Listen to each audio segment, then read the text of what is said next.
Araw-araw akong hinahatid at sinusundo ni nanay. Pero habang nasa biyahe kami, marami rin akong natututunan sa kanya. Bago kami umalis, tinitingnan muna ni nanay kung maayos lahat. Seatbelt, doors, pati sasakyan. Para sa kanya, laging uunahin ang safety.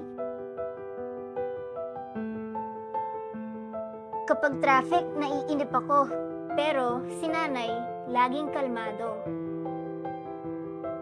Sabi niya, di man natin kontrolado ang biyahe, kontrolado natin ang pananaw natin dito.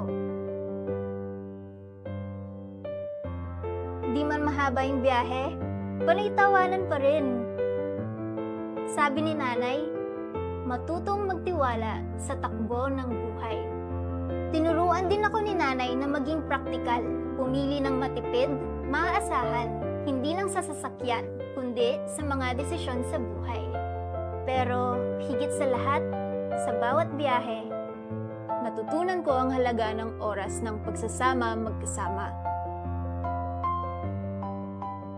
Yung tipong wala kang ibang iniisip, kundi ang mga taong nasa tabi mo.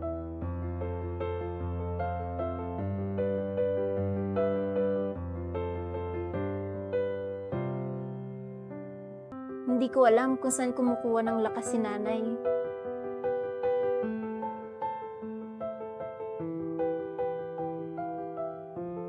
Pero sa bawat biyahe namin, siya ang pinaka-importanteng guide ko.